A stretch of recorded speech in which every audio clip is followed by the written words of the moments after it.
Good afternoon. Welcome to the Bunch Center for African American Studies Library. My name is Daylana Hunter and I'm the librarian here. And so I'd like to welcome you all on behalf of the Bunch Center. And this is the Images in Blackness film series. The series has been hosted by the Library and Media Center for the past 4 years. So this is our 4th year. And I came up with this idea to provide a space where artists and scholars could watch Black images in film and discuss how its production and consumption affects African American culture and communities. Today I'm honored to welcome filmmaker and cultural warrior Thomas Allen Harris to the Bunch Center as we screen his most recent film, Through a Lens Darkly. Virginia Espino, writer and oral historian, will moderate the discussion that takes place after the film. Before I introduce our guest, I'd like to give a special thanks to our co-sponsors, Robin D.G. Kelly, the LGBT Resource Center, Academic Advancement Program, Ethno Communications, Elevate, the Center for Oral History Research, and the letters M, Q, and the number 9. I'd also like to thank my fellow staff members in the Bunch Center who helped me organize this event. So Thomas Allen Harris hails from the Bronx in Dar es Salaam, Tanzania. He's a graduate of Harvard and the Whitney Museum of American Arts Independent Study Program, and he's presently a visiting professor at Sarah Lawrence College. Actually, no, I was there, but that's a little old. Sorry. His innovative films have received international critical acclaim at Sundance, Toronto International Film Festival, the Pan-African Film and Television Festival of Ouagadougou, and Berlin International Film Festival. Harris also earned 2 Emmy nominations for his work producing television for WNET. His previous films, Imen Hakara, That's My Face, a queer mythopoetic journey through the African diaspora, and Vintage, Family Value, a documentary that looks at Black families through the lens of queer siblings, with numerous awards in the U.S. and abroad. Today, we welcome Thomas Allen Harris as he shares his latest work, Through a Lens Darkly, with us. Welcome, Thomas Allen Harris. So before we get started, do you want to say a few words? Yes, I'll just say, just quickly, thank you so much, Elena, for reaching out to me, and Victoria for reaching out as well, and Virginia for reaching out, and I'm glad it coincided with the film's theatrical release. We're actually playing at Lemley, Pasadena right now, as the last part of our Oscar qualifying run. It's great to be here. Robin D.G. Kelly is actually in the film. He's a graduate of UCLA. I don't think he's a faculty here now. Yeah, he is. He is. Oh, he was at USC. Yes. He moved over to UCLA. Oh, great. Okay. He came over to the Okay, good. And Renee Tajima as well. Thank you for your support and a longtime colleague.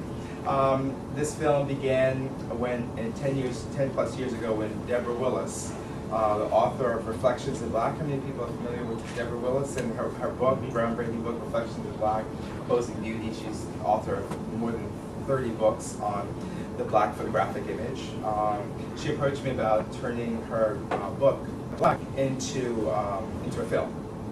And we struggled with how to turn an encyclopedic book about Black photographers into a film. And so, we finally, through all these different circuitous routes, found the film, and it took 10 years, including raising the funds. The research team, comprised of over 25 people, compiled about 15,000 photographic images, principally by African American photographers, building off the Deborah's work, and also images of African Americans that were circulating in popular culture. And so you're going to see a war of images, that depict African Americans, and images in a kind of stereotypical way, and the images of African American photographers. But it's also a personal film. I'm in Deborah Willis' book, Reflections in Black, and I come from a family of photographers, so it weaves kind of a personal narrative as well. And how many people here have family photographic albums? And how many people have them in their possession as opposed to with another relative? Great. Well, we're going to talk a little bit about that later. Thanks. Being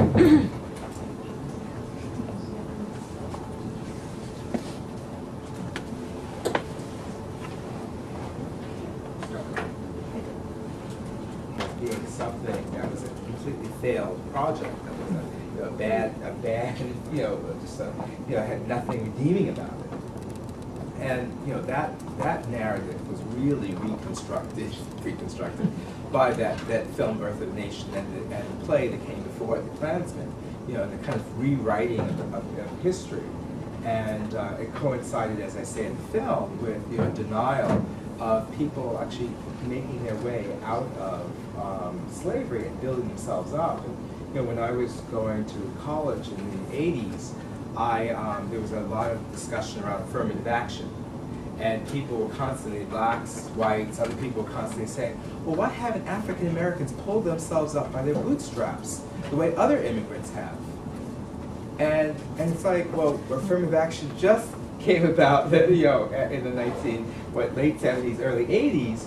And before that, we had to do everything with one arm tied behind your back and one foot, inaccessible and chopped off, And so, so I think that there's a way in which there's a kind of branding of the story. And so even though our individual families, we may have certain histories and memories that get passed down, the larger kind of reality or the larger reference is completely skewed. So it's a question of countering memory. It's not just a counter narrative, it's also countering memory. What you think is, because the idea that memory is correct is something that I think a lot of us learn or understand. I don't know, does anybody have any comment or question about that or something else they would like to ask? Recently there have been a lot of studies, scientific studies that talk about how we remember things by repeating a story. So memory is something that is constantly being engaged and built up, as opposed to something that's, we don't remember the original, but we remember the retelling of the original. Yes. I was just going to say that I find it amazing how you've managed to construct this very comprehensive portrait of Black life throughout this time. When growing up in the South as a Black person, I just found that my understanding of the past was very fragmented, and the pictures that are handed down are very, you have only a couple, and like there's nothing to hold on to, nothing tangible you can reach out to and point to and say, those are my people, this is my past. And I think it's amazing that you managed to collect so much work. I've never seen this, and in my years of academia, I'm a master's student in film school, and I've just never seen so many illustrations of Black past, and I think that's problematic, and that says something about our education system. Why is this not present in our curriculum? And to me, it's incredible. Great work. Do you want to talk about the family digital diaspora project, family reunion, the road shows, possibly? Yeah, and I just would like to just respond. What's your name? Elise. Thank you, Elise, for pointing that out. And I felt the same way. It's I think that later on in the film, someone talks about constructing ourselves out of fragments. We're going back to memory, and so I felt the same way. And in some ways, that became part of my larger mission for my work, because all of my work has dealt with a kind of negotiation with an archive that has come to me through the family or extended family, and including 12 Disciples, Nelson Mandela, which was my stepdad's archive, documenting the exile community. He left with 11 other young men to spread what was a local movement at the time in South Africa. They had the apartheid movement and turned it into a global movement. Little did they know that they'd spend 30 years of their lives in exile doing this. And so that film actually tackles that. Out of all the men he left with, he was the one that chose the camera as his weapon of choice. Many of them went to Cuba and trained, got military training and joined MK when they went back. So I've been traveling around both the country and the world with these films that deal with these archives. And what I did with 12 Disciples is I hired 100 actors to recreate the journey of how these young people left. and the circumstances. And so, because this speaking of memory, this had been forgotten, because when they left, all of a sudden there was almost like a whiteout on, what was happening in exile. And people there didn't have any idea, because there was no way to get information back in. And so I really, in that film, seeded this memory of the exile, this 30 years, and put it back into this community of theater folks, who then started making plays about the 12 disciples of Nelson Mandela, and it was to become this large thing in South Africa, talking about memory. And so, but when I was traveling with that film and other films, people would come up to me and say, I have this archive, I have this tremendous archive, I want to do something with it, because like memory, if you don't do something with something, it can atrophy, it loses its value in some ways and its power. And so out of that, that desire to create something, usually at the end of a film, you're exhausted, emotionally, physically, financially. So it's hard to start something. So when we were starting this film, I said, I am going to build off of this other work and create this project that will encourage people to do things interesting and create things with their own family archives. And initially it was going to be a web-based project. And I ended up marketing, showing it around and trying to get funding for it. And we got some funding for the website. But the real kind of thrust for the project and the push came from a desire for me to do live events with this digital diaspora project, and it became a roadshow. It was just spontaneous, And so the first one happened in 2009 in Atlanta, in collaboration with the IMA, Integrated Media Association. We worked with various partners, including the Auburn Avenue Research Center, Emory College, several institutions, local photographers as well. And we just put that call out. We said, come with your family photographs. We'll scan some of them, and but most importantly, we will project them and have you tell your story in front of a live audience. And that format just stuck. And we embellished upon it. We added musicians, so it became more of a spoken word. We added a kind of VJ element, so that people would, in some ways, interact with their family archives in new ways. I mean, they were interacting in new ways anyway, because most images are, in our albums are like, 4x6 or maybe 8x10, some larger, but none of them were the size of cinema that we were blowing them up to. And so, and none of them had usually not been presented to an audience of strangers. Most people, would show them to a friend or, close, family member in an intimate setting. And so this shifted the energy. And so really what it ended up doing was turning strangers into family. Because people started, talking about these images and talking about, some people connected.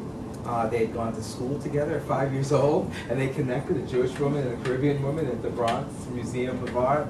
Other people found, one woman, actually by participating in the Digital Diaspora Roadshow, she found postcards that were written by her great-grandmother, and that ended up, through a series of mishaps, in a thrift store that a collector got them and was looking for, who Wow. these belonged to. For 10 years she sat with these postcards that were written between family members in the early 1900s, and so she actually ended up doing a Google search and found a video of one of our Digital Diaspora Roadshows, Mary Marshall, Dr. Mary Marshall, and she contacted her through our website and sent her this text, these 100 postcards that were written by her great-grandmother to other cousins. So it became, what we didn't anticipate was that we would actually be able to find images that ended up in the film, vernacular images. Because we did deep dives. We actually found, with the research teams that we had compiled over the 10 years, we put together a database of 15,000 photographs, mostly of African American photographers, but also images that were like, what stood in the place of those images in the public arena. In terms of the stereo views, that were marketed, used to like both on the one hand, celebrate the institution of slavery and also denigrate the potential of African Americans to be real citizens and contributors. And it actually even started before that with drawings and these various types of colored drawings by who are they by Don Iverson? The drawings that denigrated the African Americans. Anyway, Courier knives. Courier knives. Courier knives. So I'm operating on very little sleep. So names are like eluding me right now, but so the digital diaspora then to the present day, we've actually done it in 23 different cities. We've collected over 8,000 photographs. We have interviewed more than 800 people. And in fact, when we were in Houston at the Cinema Arts Center a week ago, presenting both digital diaspora to high school students, digital diaspora and the film together, Dee Dee Hallett said to us, you've got to, every member of my team, she harangued us and said, you've got to make a feature about digital diaspora. You have so much material. I've been to 3 of them now and I love them. So we're actually, that might be the next project in the pipeline because we just have all the material and we're working with it. We've been releasing them as modules on our website, One World, One Family. We also have a YouTube channel, so please check them out. I mean, there's material from Kentucky, there's material from LA. There's one young woman whose great-grandfather started a black newspaper, which went out of business, but she has the archives. She's in her 20s, and she's dealing with these archives, personal, but also these larger kind of, the newspaper archives. So that's on the site, and we're also releasing modules from the film as short shots, because in this age of digital media, there's no reason to leave things on the editing room floor, and so we're actually creating these other kinds of modules around the film that deal with a lot of different issues. Yes. Have you heard of the Mary Clayton Museum in Culver City? Yes. I'm on their email list. Have you been there? Not yet. Oh, yeah, you need to go. Okay. Yeah, you'll be pleasantly surprised, and they could probably use your insight and vice versa. Oh, great. Well, maybe we could make a connection. Yeah, because we this is the one city we're not doing a Digital Diaspora Roadshow in on this theatrical tour. And but the film is actually going to be broadcast in Independent Lens in February. And so we are actually in the beginning dialogue with PBS station down here to do a digital diaspora to coincide with the broadcast. So it would be great to partner. And so we're looking, perhaps partner with the Bunch Center as well. Also, you said you might make a film. You throw out the word "might." You just need to do a film. The next one was going to be a narrative one. I'm shooting like a documentary. So, yeah. I have a question because I'm fortunate I missed a good share of, I saw maybe 30 minutes. Okay, what is your name? Bill Overton. Oh, Bill, good to meet you. And thank you, likewise. I'm an author, and I have a book called The Media Shaping the Image of a People. And my collection goes back to the 19th century, 1860 to 1890. I've been in the entertainment industry a long time, but this is your hour, so I don't want to encroach on that too much, but some of my stuff started here in this room, which is interesting. And UCLA did the research on my collection from the 19th century and turned it into a museum exhibit. And I wanted to do a film. As soon as the exhibit was done, I wanted to do a film. Yeah. They told me nobody makes money from documentaries. Yeah. That's the last thing I wanted to hear. I said, but nobody's done a documentary like I want to do. Yeah. Specific to race, religion, ethnicity, gender, etc., which I will do. Yes. But I was told you need to go do a book first, and then you probably, even though I've been in the entertainment industry, they said this will substantiate you as an author, blah, blah. It's the last damn thing I wanted to hear. Yeah. So I went out and I did the book. So here we go. But I'm excited about what you're doing because when you mentioned the word memory. Yeah. I don't know about other people in this room, but I grew up in Boston, only child. My mother didn't know much about her history, still doesn't. I ended up 30 years later meeting my only blood relative in Vegas. I met her dad. I interviewed her dad for like 90 minutes.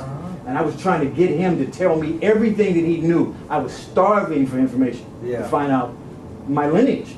Obviously, you know, Alex Haley created a lot of curiosity in a lot of people. Yeah. But I could only go but so far. And when he said, because my great uncle talked about the fact that back then, he's probably, I guess, early 1900s, said it wasn't popular, if that's the right word, or acceptable to ask too many questions about where did this kid come from? Who was the father? Who was the mom? Who was, especially when it was an issue of color, darkness versus lightness versus some of the stuff that you touch on. So anyway, that I really resonated when you talk about memory, and I shut up. Keep doing what you're doing. I love it. Thank you. Well, let's exchange cards in the back. So this gentleman is who I saw, and then the gentleman all the way in the back. Yeah. Anyway, I'm Darnell. I'm the director of the center. I really want to appreciate, let you know how much This is awesome, brother.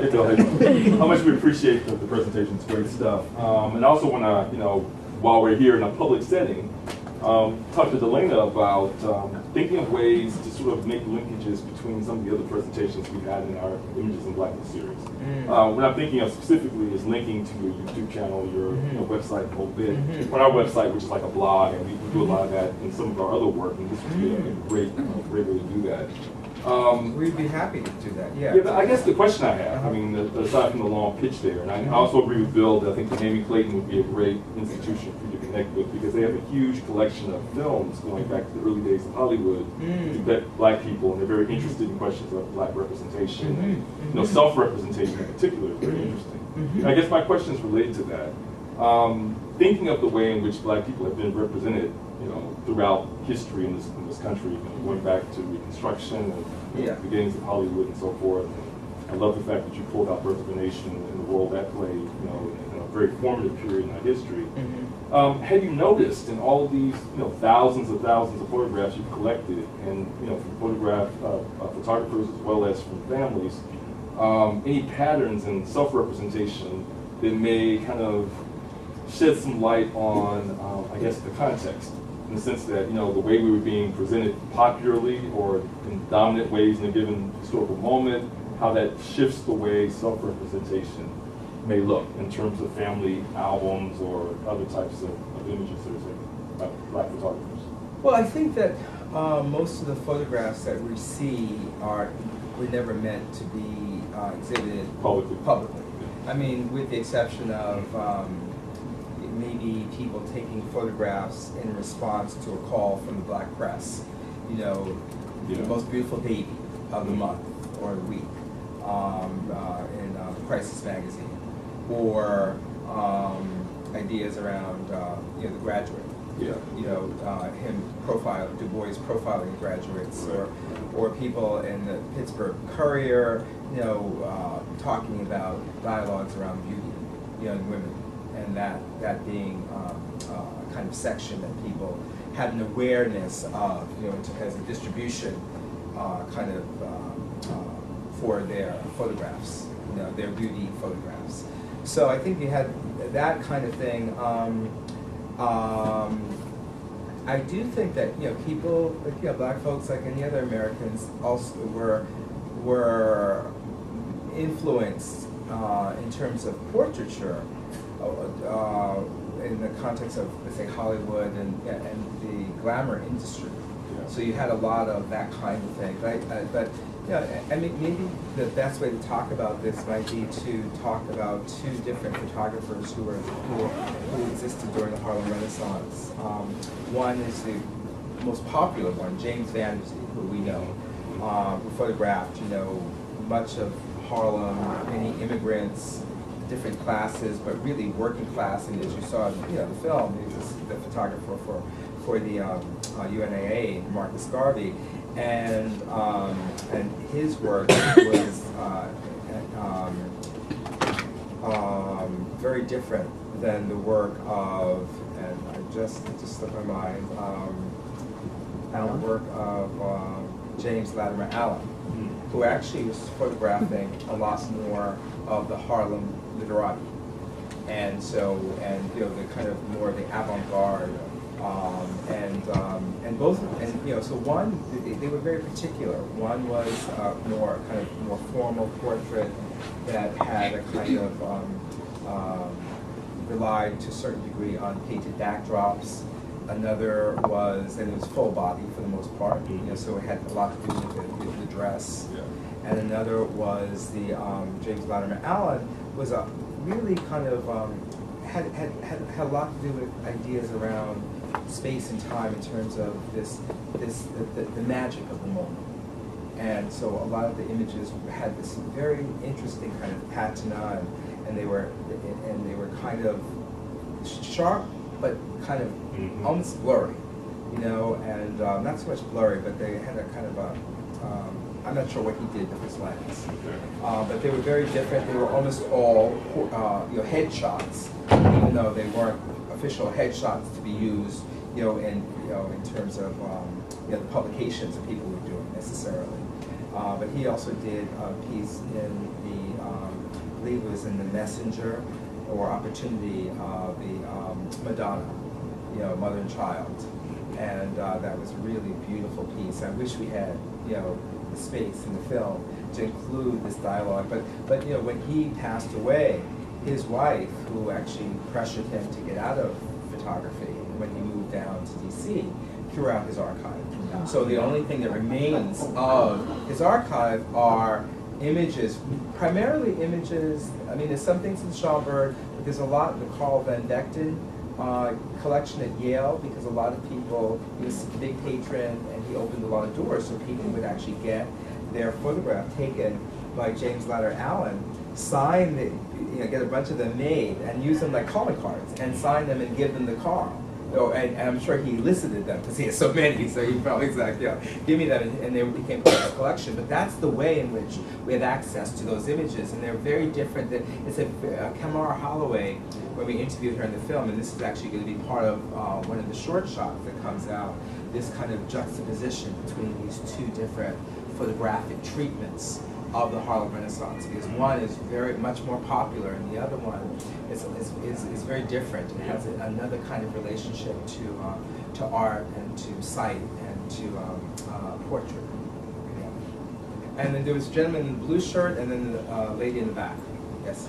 Hi. First of all, I've seen the film. It's just beautiful work. I mean, you just did such a lovely job at kind of keeping so much alive and making it available to people. It's just terrific. And I'm curious, there's this weaving you do between a larger historical story about the role of photography and the development of the African American community and African American history with this very intimate personal story about your own family history and the relationship with family members and photography and all. And I'm wondering, when you made the moments where you chose to link the personal story to the larger story, how did you go about that decision-making process? When did you say, this is the time for the personal, and then now to go back into the larger historical? How did that decision-making process go? Yeah, I think it came, well, I wasn't always in the film to the extent in which I'm in the final version. Mm-hmm. I thought I had finished the version. I finished the film, and I shared it with two of my funders, the Ford Foundation and also the Sundance Documentary Fund. And they said, no, the film is not done. We need to know what is at risk for you as a filmmaker making this film. It's part of the narrative. And once I got that feedback, and then I also did the Sundance Skywalker Music and Sound Lab, and I was able to jump into the film with both feet. And for me, that also meant, I'm an artist who works within documentary, but I'm also a published poet. And although that's not where I put most of my energy in, so it was really about, when I jumped in with both feet, I stripped out a lot of the text, a lot of talking around the image, and really used the image as text, and really just inserted, where we needed a certain type of context to move the narrative forward. And so I became the driver. I tried to have other people be the driver of the film, and this is, as I said, this is the fourth in a series of of feature films, my short documentaries. I don't necessarily do this, but that in which this kind of investigation has propelled the film. And so it was really about a certain balance. And of course, I was working with my co-writer, Don Perry, also co-producer, who just came into the room. And so we worked for 5 months straight, around the clock, with a junior editor, in fact, rewriting the film and really trying to frame for me, because my character is much a character that moves between trying to understand, like, the circumstances that might have led this, the father to, abandon, himself, family, and the idea of linking it to the image, because it was, linked in my mind to the image, family, album. So that's how we, And it was, in some ways, it's a construct, obviously, because there is no such thing as really the National Family Album. It's something that, but at the same time, there is, there's nothing published that says National Family Album, but we do have books, as Deb Willis talks about the film, of photography, American photography, and none of which had black photographers, any of the hundreds of black photographers included. Yes? I want to say thank you. Amazing, amazing work. And you actually kind of hit on one of the points I wanted to make, which was about your personal narrative. Something about that brings up the kind of sometimes tension that some people have with the camera, especially the story about the woman who threw out the archive of her husband's photos. How sometimes there's a hostility. And I thank you for bringing up that tension that exists. And I also wanted to thank you for bringing up the absence of certain sexual identities in terms of the family and the absence. And as many of us have grown up in families where we have cousins or ourselves that have these identities that kind of that are, even within families, kind of get marginalized, I really appreciated you weaving that so beautifully within the family album and the family structure. And so thank you. And my question is, just in kind of a 2014 context where we all have our camera phones and our devices, and the image seems to be everywhere, constant, do you still find at any point a hostility towards the image? Is it something that we've totally accepted as normal to kind of produce ourselves in these images? Or is there any room for tension between someone and the image? Or have we just completely gotten past that because the image has become so common and so easy for us to produce? There are a lot of people who do not, black folks I know, do not like having a picture taken. In fact, I dealt with it last night. I was trying to take a picture of someone who actually, a friend, someone wanted to take a picture of us at Cal Arts, and it was very difficult for that person. And I had to accept that. That's fine. Sometimes when it's more difficult to accept is within the family. Like my mother's younger sister, my Aunt Laura, hates to have a picture taken unless she says, take my picture with X, Y, and Z person, a grandson, a granddaughter, whatever. But which is ironic because she grew up as a kind of a model for my grandfather, and so there are lots and lots of photographs in the family album of her along with her 2 other sisters, and so it's really difficult, obviously people want to conform to certain types of things. So, wait till I lose weight, or wait till I gain weight, or wait till I'm this or that, hair, but whatever. There's always this kind of, I think there's questions around beauty and this issue around presentation that I think for both men and women comes out self-esteem issues and stuff. And Don is raising his hand. Do you want to add something? Yeah. So the reason you take out the camera and you point it at something and you snap a picture, whatever that is, that's the moment of connection. It's because there's something on the other side of that lens that's so vitally important. It needs to be preserved. That is the universal that links today with back then.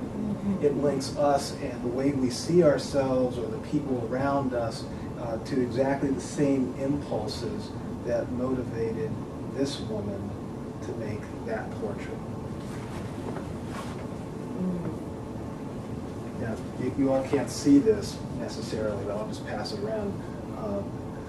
This is from 1872. It's a tintype. It took hours to make that. She intended to sit for that portrait. But more importantly, everything on that portrait is hand painted. So not only was it important to capture that image, it was also important to embellish it, to make it even more beautiful beyond her own personal beauty. And so when we look at photographs, when we think about the photographic image and what it is we're trying to say with that image, it doesn't really matter whether it's with a Canon HD12 or with it's just a cell phone. There's something on the other side of that we want to preserve forever. Yes, we had actually Renee Tajima, who had her hand up.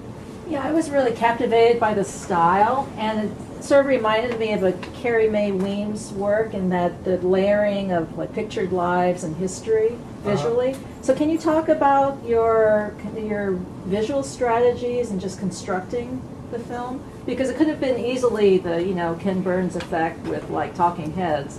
There was something much more improvisational and layered, and it was just something else. So yeah, I mean those are the kind of documentaries I make.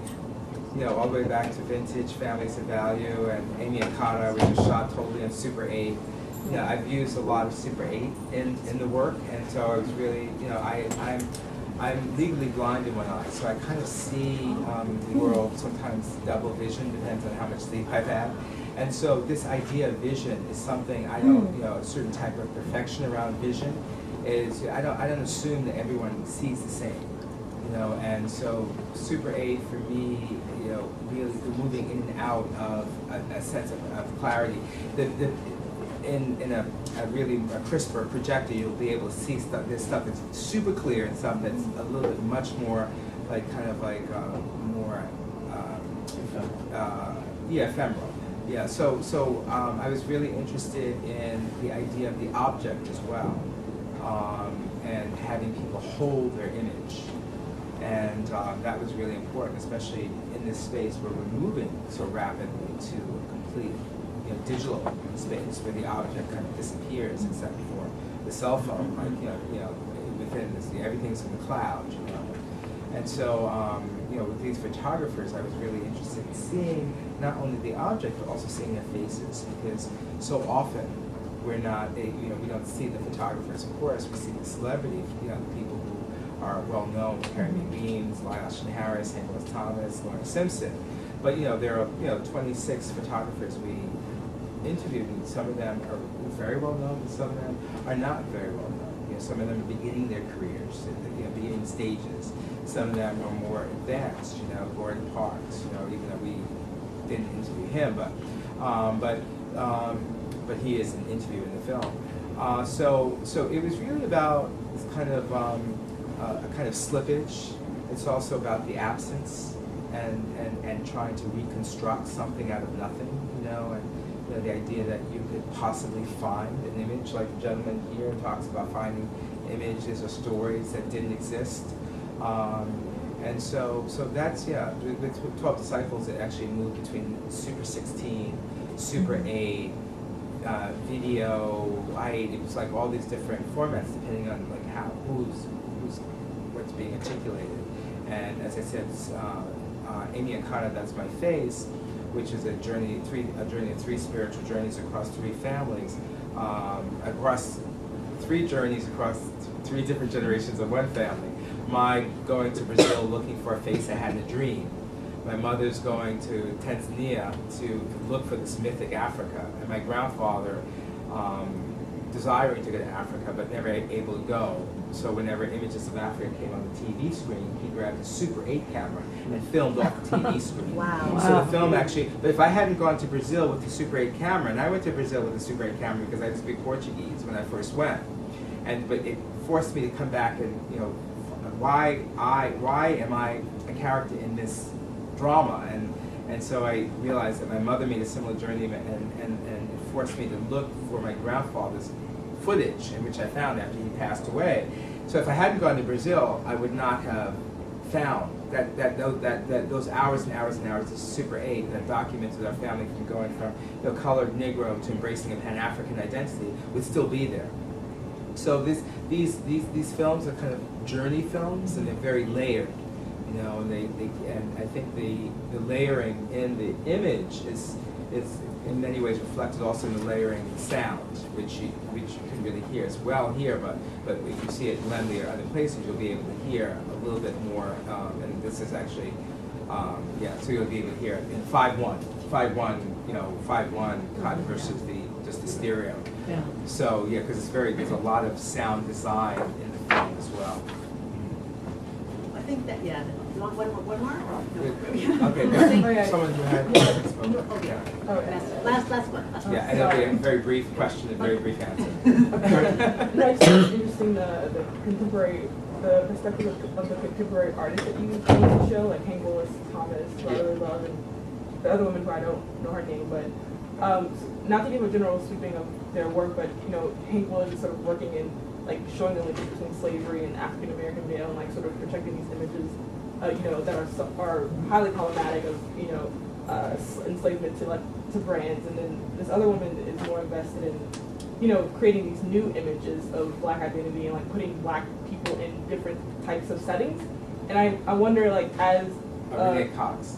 Renee Cox, yeah. And I'm just wondering, like, as like a filmmaker or a writer who doesn't sort of have that sort of ability to really explain what they're doing, like a contemporary artist has, like you're just sort of making a film or you're writing a book about Black people, like how do you sort of find that balance between sort of representing the history but also creating new images that aren't problematic?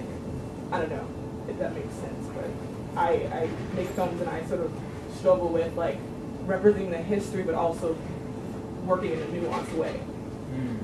Well, one of the things that I was really interested in terms of selecting photographers and artists to include in film were people who were engaging history in their work in a particular kind of way, you know, who were engaging history generally in their work in a conscious way, is what I meant to say. And so I think that when you begin to, you know, when you're engaging history in your work as an artist, you're really going deep in terms of research. And in fact, a lot of people like Deborah, you know, people of Deborah Willis's generation were responsible for first identifying these archives. Like you had, you know, the journal that came out, Black Photographers Annual, that actually had contemporary photographers from the 70s, but also had people like P.H. Polk and Vanderzee, and you know, before it became popular. So these books came out in the 1970s to 1973, and Gordon Parks was part of them, and then you had the Kamungi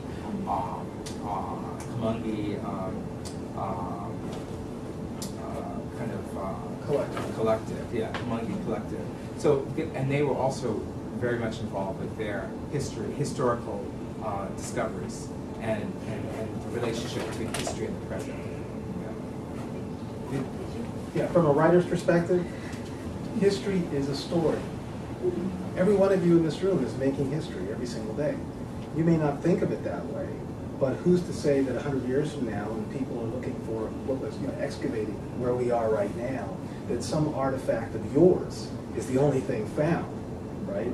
And so they're going to be going all through that archive to try to figure out, well, what was she trying to tell them about us now? So we have to have an historical mindset. Every one of us are carrying an archive in our pockets, and we need to think about what we're doing from that kind of a perspective. And we need to think about the story, the points of connections, the context. That's what history is, it's a context. What we know as the received history is a set of contexts that has not necessarily been diverse or inclusive. What we are attempting to do is create a new context for history that is inclusive, that shows the breadth, the nuance, the wealth of all of our contributions to making what we have as a society, as a culture. So it's all about excavating the stories. You know, Thomas talked about our DDFR with a woman who, I don't remember her name, she was a student, just like you are. And she got a chance to go to a conference in Washington, D.C. as a student.